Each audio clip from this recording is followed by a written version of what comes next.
Nous allons continuer toujours avec les méthodes de résolution des équations non linéaires. Et là, nous allons prendre la méthode de Newton. Je vais te rappeler que cette méthode, c'est la méthode la plus intéressante, la plus utilisée, la plus rapide. Pourquoi? Parce que tout simplement, elle a une convergence qui est quadratique. Et sa vitesse de convergence, et vous allez voir que le nombre d'itérations nécessaire pour résoudre cette équation sera moins important que celui qui a été nécessaire pour la méthode de dichotomie et la méthode de la fausse position, bien la méthode de la corde. Alors la méthode, son algorithme est assez simple. Et bien, tout simplement, si on connaît une fonction qui doit être continue et dérivable, donc on peut déterminer sa dérivée. Alors là, je peux directement savoir, plutôt déterminer la dérivée qui est égale à 3 fois x2 plus 8 fois x. Et voilà, c'est tout. Hein. C'est le seul problème de cette technique, c'est quoi? C'est tout simplement le calcul de la dérivée. Il y a un autre problème, c'est celui du choix de la valeur initiale.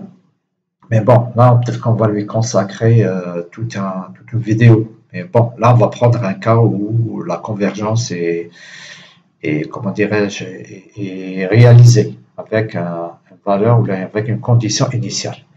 Alors, nous allons commencer donc à construire notre tableau. Écrire itération. On va dire, là, ce sera un xn. Voilà, on va respecter cet algorithme. Alors, connaissant xn, je peux déterminer mon f de xn. Voilà. Et avec toujours xn, je peux calculer f'. Je vais noter f', xn.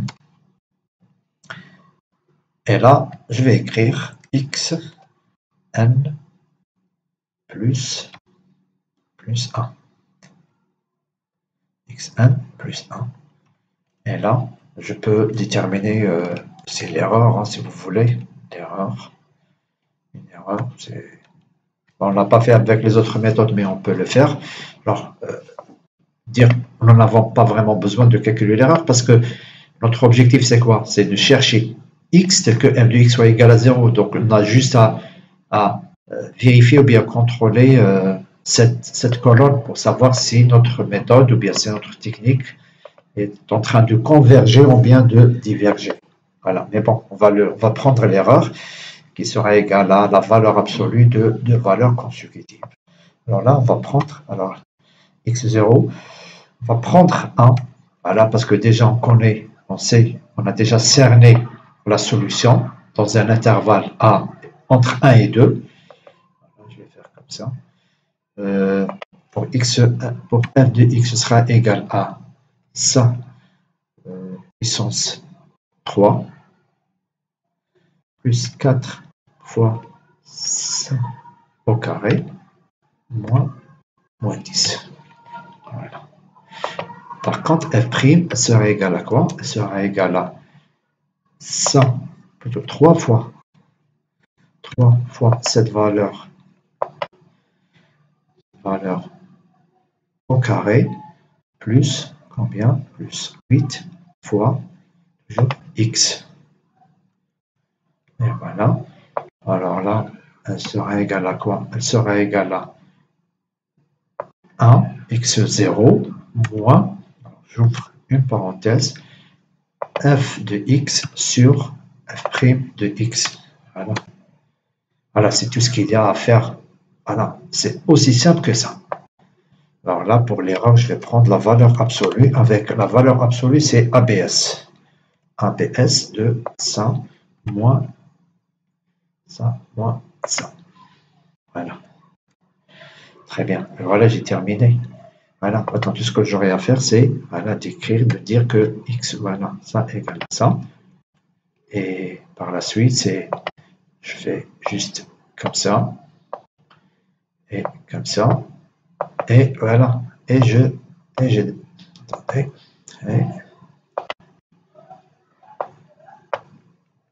Voilà, alors regardez, déjà ce qui est intéressant, c'est que au bout de la deuxième itération, j'arrive à trouver une valeur qui est très intéressante. Alors, je sais que la solution elle est égale à 1,365. Alors là, déjà, voilà, j'arrive à 368. Maintenant, je vais faire encore 2-3 itérations. Et voilà. Regardez. Là, au bout de la 3e itération, j'ai déjà un résultat avec combien? Avec 10 puissance moins 6. Avec une erreur de 10 puissance moins 6. Et à la 4e, c'est pratiquement 0, 10 puissance moins 11. Voilà. Donc, si je fais ça, ben c'est 0. Bon, je vais l'effacer parce que ça n'a aucun sens ce 0. On va l'expliquer plus tard. Ça n'a aucun sens ce 0. Ben, j'efface. Donc, vous voyez, donc finalement, la méthode de Newton, elle est très intéressante. On peut par exemple maintenant changer, hein, prendre la valeur initiale 2. Et voilà. Donc, avec 2 aussi, j'arrive à avoir un résultat. Donc là, vous pouvez vous amuser à tester la condition initiale ou bien le choix, ou bien l'importance du choix. Maintenant, si on va prendre par exemple 25, voilà. Alors là, regardez avec 25. 25, là, c'est... Regardez, voilà. Alors là, avec 25, donc c'est pas encore... Alors là, avec 25, c'est... Voilà, ça prend, pourquoi? Parce que c'est, voilà, là ça prend ça prend le nombre d'itérations, voilà. Et c'est ça l'intérêt d'utiliser des logiciels ou bien des calculateurs comme par exemple Excel ou bien comme MATLAB. Il va vous donner la possibilité de tester des valeurs et de voir l'importance du choix de la valeur initiale. Alors, pendant le cours, on a dit que cette méthode dépend fortement du choix de la valeur initiale. Là, avec 25, et encore, on a de la chance d'avoir une convergence, parce que là, on est très très loin de la solution. Avec 25, j'arrive à trouver un résultat au bout de la 9e itération. Ben, cette méthode, parfois, il suffit, parfois, on n'a pas de convergence, carrément une divergence. Donc, voilà pour... Je ne vais pas enregistrer. Donc, voilà pour l'exercice numéro 1.